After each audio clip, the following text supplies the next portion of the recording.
Film शुरू होते ही एक महिला को दिखाया गया है जो अपने बेटे को देखने के लिए उसके कमरे में जाती है। उसे सोता हुआ पाकर वो अपने कमरे में वापस आ गई।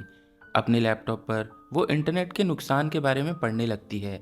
वहाँ लिखा था कि इंटरनेट बच्चों को बिगाड़ रहा है, ये उन्हें गलत कदम उठाने के लिए मजबूर करता है। बच्चे बिना सोचे समझे कुछ भी कर बैठते हैं। इसी बीच उसका बेटा जाग गया। जब वो कमरे से बाहर आता है तो उसे घर के बाहर एक डरावना राक्षस दिखाई देता है। वो डरता नहीं, बल्कि उसका सामना करने के लिए चाकू उठा लेता है।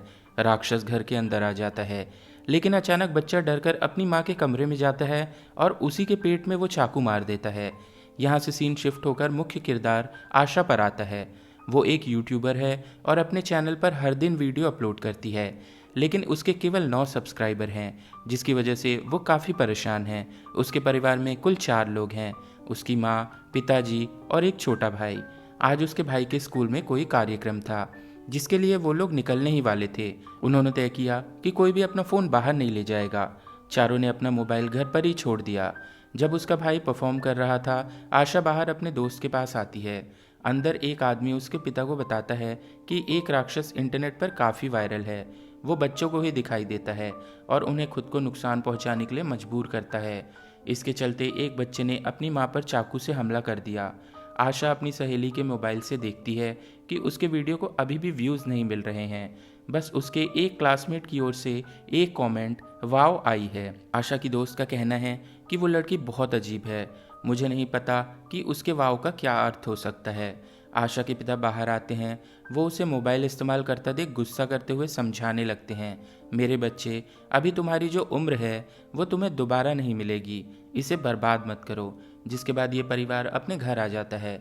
आशा की माँ ने देखा कि उसने अपने आईडी पर डिप्रेशन और सैडनेस जैसी चीज़ें पोस्ट की हैं। उसके पिता भी ऐसी चीज़ों के बारे में पढ़ते हैं, जिसे देखकर वो चिंतित हो गए। फिर आशा की माँ और पिताजी दोनों को उस राक्षस की एक तस्वीर मिलती है जो बच्चों को गलत काम करने के लिए मजबूर करता है। ये देखने में काफ़ी डरावना था। इस वजह से दोनों अपने बच्चों को अपने पास बिठाते हैं और समझाते हैं कि इन दिनों इंटरनेट पर एक राक्षस की खूब चर्चा हो रही है जो बच्चों को नज़र आता है और बच्चों को गलत काम करने पर मजबूर कर देता है।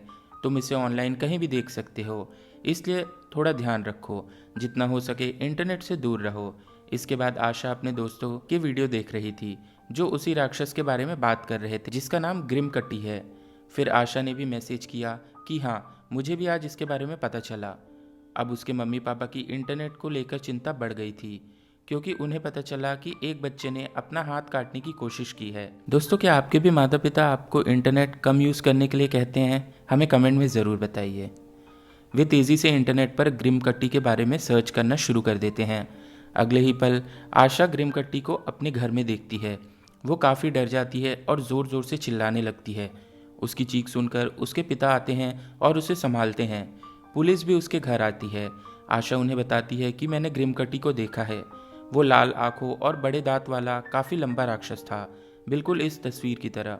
वो डरावना लग रहा था। ये सुनकर पुलिस अधिकारी कहते हैं कि इस तरह की खबरें पूरे शहर से आ रही हैं और मुझे नहीं लगता कि राक्षस जैसा कुछ भी अस्तित्व में हो सकता है। हो सकता है कि कोई ग्रुप आपके और बाकी लोगों के साथ कोई प्रैंक कर रहा है। आशा के जाने के बाद पुलिस अधिकारी उसकी माँ और पिताजी को बताता है, मुझे लगता है कि सभी बच्चे झूठ बोल रहे हैं। ग्रिम कट्टी के बारे में अफवाहें हैं जो सिर्फ बच्चों को दिखता है, क्योंकि हर किसी ने इंटरनेट को अपने दिमाग पर बिठा लिया है। ये सुनकर उसके पिता गुस्सा हो गए।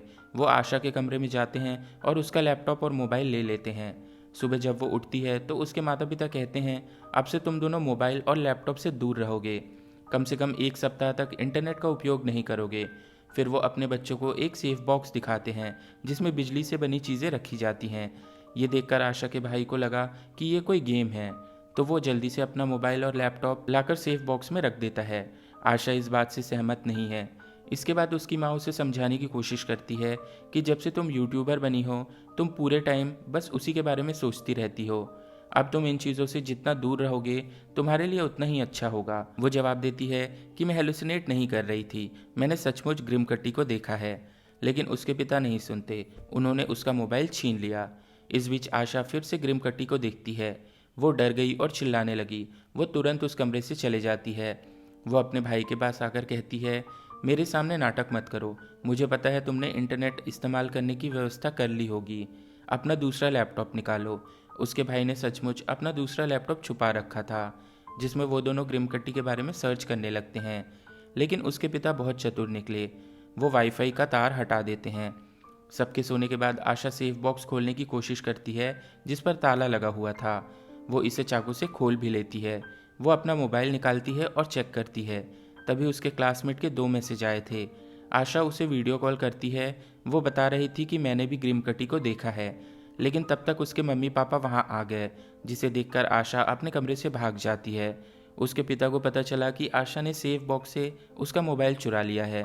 वो उसके कमरे में जाते हैं, लेकिन आशा मोबाइल लेकर वहाँ से निकल गई थी। वीडियो कॉल में उसकी क्लासमेट उसकी सहेली को भी शामिल करती है। वो कह रही थी कि एक और लड़की ने खुद को ग्रिमकटी के कारण काट लिया है। उसकी क्लासमेट कहती है, मेरी बात सुनो, अब मैं जा रही हूँ, लेकिन कल छुट्टी पर मत रहना, स्कूल ज़रूर आना। इसके साथ ही आशा अपने गैरेज में ग्रिमकटी को देखती है। वो डर कर भागती है। तभी ग्रिमकटी भी उसका पीछा करने लगता है। वो आशा का हाथ पकड़ता है और उसे काट देता है। वो भी उस पर चाकू से हमला करती है और दरवाज़ा बंद कर देती है। तभी उसके मम्मी पापा वहाँ आ गए। उन्हें लगता है कि आशा ने खुद ही अपना हाथ काट लिया है। वे उससे डांटते हैं और उसके हाथ पर कपड़ा रख देते हैं। वो हर्ट थी, इसलिए उन्होंने आशा को कल स्कूल जाने से मना कर दिया। वो बहाना बनाती है कि कल परीक्षा है, छुट्टी नहीं ले सकते, लेकिन उसका बहाना काम नहीं आया। उसके पिता उससे मना करते हैं। फिर आशा कहती है कि मैं खुद को चोट क्यों पहुंचाऊंगी, और अगर आप दोनों चाहते हैं कि सब कुछ ठीक रहे तो मुझे स्कूल जाने दो, प्लीज़। उसकी माँ आशा की बात समझती है और कहती है, ठीक है मेरे बच्चे, तुम स्कूल जा सकती हो। शहर की स्थिति के कारण अगले दिन स्कूल में बहुत कम बच्चे थे। आशा वॉशरूम में अपनी क्लासमेट से मिलती है। वो कहती है, मेरे पास मोबाइल भी नहीं है, मेरे मम्मी पापा ने इसे ले जाकर सेफ बॉक्स में रख दिया है। वो दोनों इस बारे में बात करने लगे। हमारी माँ और पिताजी को सेफ बॉक्स के बारे में कैसे पता चला? उन्होंने इसके बारे में कहाँ से पढ़ा?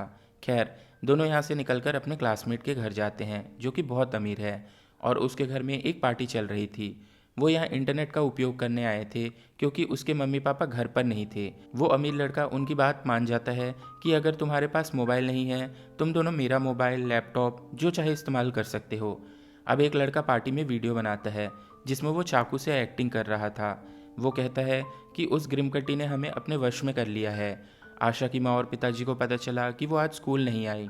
दूसरी ओर वो दोनों उसका लैपटॉप इस्तेमाल करने लगते हैं। उन्हें मेलिंडा नाम की महिला से एक पोस्ट मिलती है, और इस पोस्ट के माध्यम से ही उनके माँ और पिताजी को सेफ बॉक्स के बारे में पता चला था। इसमें ग्रिमकटी की एक तस्वीर भी थी, जिसे देखकर उसकी क्लासमेट को लगता है कि मेलिंडा ही वो महिला है जिस पर उसके बेटे ने चाकू से हमला किया था। फिर वो कहती है कि अब मुझे जाना होगा, क्योंकि मेरे मम्मी पापा इंतज़ार कर रहे होंगे। आशा पूछती है कि तुम्हारी वाव का क्या मतलब था, तुम्हें मेरी वीडियो पसंद आई या नहीं? उसकी क्लासमेट उसे बताती है कि हाँ, तुम्हारे वीडियोस बहुत अच्छे हैं, लेकिन तुम वैसे नहीं हो जैसे वीडियो में दिखती हो। तुम हमेशा परेशान लगती हो। आशा की माँ और पिताजी को वो वीडियो इंटरनेट पर मिलता है, जिसमें सभी लोग ग्रिमकटी के कंट्रोल में आने का नाटक कर रहे थे, जिसमें आशा को देखकर वो हैरान रह जाते हैं। आशा अभी भी उस अमीर लड़के के घर पर थी। वो अपने भाई को वीडियो कॉल करती है, जो उसे बता रहा था कि मम्मी पापा तुम्हें हर जगह ढूंढ रहे हैं, तुम कहाँ हो? वो बहुत गुस्से में है। आशा जवाब देती है, ठीक है, छोड़ो इन बातों को। मेलिंडा नाम की एक महिला है, जितनी जल्दी हो सके उसकी जानकारी इंटरनेट पर ढूंढो। इसी के साथ वो घर के बाहर ग्रिमकटी को देखती है। वो वहाँ से भागने का सोच रही थी, लेकिन भागने से पहले वो ये पोस्ट इंटरनेट पर डाल देती है कि मेलिंडा ही वो महिला है जिसने इंटरनेट और ग्रिमकटी की अफवाहें सबके बीच फैलाई हैं। आशा की पोस्ट को उसकी माँ और पापा देख लेते हैं, जिससे वो और अधिक परेशान हो जाते हैं। आशा नीचे पार्टी में आती है। वो ग्रिमकटी उसे देखता है, जिसे बाकी बच्चे नहीं देख पा रहे थे। फिर वो आता है और आशा की गर्दन पकड़ लेता है। उसने चाकू निकाला और उसका पैर काटना शुरू कर दिया, लेकिन अब जैसे ही आशा उस पर चाकू से हमला करती है, वो भाग जाता है। आशा की माँ और पिताजी भी उस अमीर लड़के के घर आए। आशा को घायल देखकर उन्हें लगता है कि उसने खुद को काट लिया होगा, लेकिन वास्तव में ग्रिमकटी ने यह सब कुछ किया था। आशा की माँ और पिताजी उसकी देखभाल करते हैं। वो उनसे पूछती है कि ग्रिमकटी उसके ठीक सामने था, तुमने उसे देखा नहीं? वे उसकी बात को नज़रअंदाज कर देते हैं। आशा के भाई को मेलिंडा के घर का पता मिल गया था। ये बताने के लिए वो अपनी बहन को फ़ोन करने लगा, लेकिन तभी वो ग्रिमकटी को स्क्रीन पर अपने पीछे खड़ा देखता है, जो अगले ही पल गायब हो गया था। जब आशा की माँ और पिताजी घर आए, उसका भाई ज़मीन पर बेहोश पड़ा था। आशा भी घायल थी। उन दोनों को अस्पताल ले जाया जाता है, जब उसे होश आया तो उसने देखा कि उसका भाई उसके बगल वाले बिस्तर पर लेटा हुआ है, जो फिलहाल खतरे से बाहर है। उनकी माँ आशा से कहती है कि मैंने तुम्हारे लिए एक अच्छा साइकियाट्रिस्ट ढूंढ लिया है, जिसके बाद वो वहाँ से चली जाती है। आशा अपने भाई का लैपटॉप चेक करती है, जिससे उसे मेलिंडा के घर का पता मिल जाता है। वो कपड़े बदलकर बाहर आ जाती है। उसे पता चला कि उसकी क्लासमेट भी अस्पताल में भर्ती है। वो उससे मिलने जाती है, जिसके पैर में चोट लगी थी। उसकी क्लासमेट उसे बताती है कि मैंने ग्रिमकटी को देखा है, उसने मुझ पर हमला किया और मुझे घायल कर दिया। आशा उससे कहती है कि मुझे मेलिंडा का पता मिल गया है, और खुलासा करती है कि जब भी इंटरनेट के बुरे प्रभाव के कारण हमारे माता पिता डरे हुए होते हैं, तभी हम ग्रिमकटी को देखते हैं। आशा की माँ ने देखा कि वो यहाँ से भाग गई है, लेकिन जब वो लैपटॉप पर मेलिंडा का पता देखती है, तब वो समझ जाती है कि आशा वहीं गई होगी। आशा मेलिंडा के घर जाती है और कहती है कि मैं एक प्रोजेक्ट पर काम कर रही हूँ, इसलिए मैं आपसे मिलने आई हूँ। मैंने ग्रिमकटी के बारे में आपकी पोस्ट देखी थी। मेलिंडा जवाब देती है, लेकिन मैंने तो ऐसा कोई पोस्ट नहीं डाला। फिर आशा सीधे उससे पूछती है, क्या आप वही हैं जिसके बच्चे ने अपनी ही माँ पर चाकू से हमला किया था? उसने हाँ कहा। मेरे परिवार में ऐसी समस्या थी, लेकिन अब सब कुछ ठीक है। आशा उससे पूछती है, तो आप सच में नहीं जानती कि बाहरी दुनिया में क्या चल रहा है? ग्रिमकट्टी, सेफ बॉक्स और ऐसी चीज़ों के बारे में लोग आपकी पोस्ट पर आंख मूंद कर भरोसा करते हैं। लेकिन वो उसकी बातों को नज़रअंदाज करते हुए आशा को वहाँ से जाने के लिए कहती है, और वो अंदर चले जाती है।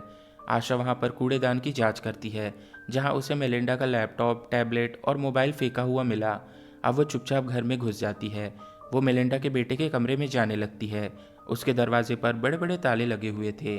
जब वो अंदर आती है तो उसे मेलिंडा का बेटा मिलता है, जो आधी बेहोशी की हालत में था। दरअसल वो काफ़ी डरा हुआ था। तभी मेलिंडा वहाँ बंदूक लेकर आती है। तब तक आशा की माँ भी वहाँ आ गई थी, जिनसे मेलिंडा आकर मिलती है। आशा अपनी माँ से कहती है कि मेलिंडा के पास बंदूक है और वो अपने बेटे को कमरे में बंद रखती है, लेकिन वो उसकी बातों पर यकीन नहीं करती, क्योंकि वो जानती थी कि आशा हमेशा हेलुसिनेट करती है। वो उसे थप्पड़ मारती है और वहाँ से ले जाने लगती है। जब दोनों कार में बैठे थे, तब ग्रिमकट्टी वहाँ आ जाता है, क्योंकि आशा की माँ उससे बहुत नाराज़ थी। लेकिन जब वो कार का शीशा तोड़कर अपना गुस्सा निकालती है, तभी ग्रिमकट्टी वहाँ से गायब हो जाता है। और अब उसकी माँ मेलिंडा के घर वापस आती है और कहती है कि मेरी बेटी आशा झूठी नहीं है। वैसे आपका बेटा कहाँ है? इतना कहकर वो घर के अंदर आ जाती है। वो कहती है कि तुम्ही ने ग्रिमकट्टी की अफवाह फैलाई है, जिसकी वजह से मुझे और बाकी लोगों को बहुत कुछ झेलना पड़ा है। तो मुझे सच सच बताओ, फिर मैं यहाँ से चले जाऊँगी। मेलिंडा बताती है कि मैं खुद नहीं जानती ग्रिमकट्टी कहाँ से आया। एक दिन मैंने देखा कि मेरा बेटा खुद को काट रहा था। उसे बचाने के लिए मैंने उसे बंद कर रखा है। इतना कहते ही वो डर जाती है। ग्रिमकट्टी उसके बेटे के पास पहुंचता है। आशा की माँ जल्दी से मेलिंडा के बेटे के पास जाती है, जो कि अब हवा में लटका हुआ था, क्योंकि ग्रिमकट्टी ने उसे गर्दन से पकड़ लिया था और उसे हवा में लटका दिया था। लेकिन आशा की माँ को वो नज़र नहीं आया। तभी मेलिंडा बंदूक लेकर आती है, लेकिन उसका बेटा फिर से उस पर चाकू से हमला करता है, जिससे वो नीचे गिर जाती है। उसने अपनी माँ को शांत करने के लिए उस पर चाकू से हमला किया था। अब आशा और मेलिंडा के बेटे को अस्पताल ले जाते हैं। उसकी माँ आशा को मनाती है और उससे प्यार करती है, क्योंकि अब उसे यकीन हो गया था कि आशा सच कह रही है। ग्रिमकट्टी वास्तव में मौजूद है, जो ये सब कर रहा है, और ये कोई अफवाह नहीं है। आशा की क्लासमेट की सहेली आशा से कहती है कि उसकी क्लासमेट की हालत बहुत ख़राब है, शायद वो खुद को बचा नहीं पाई।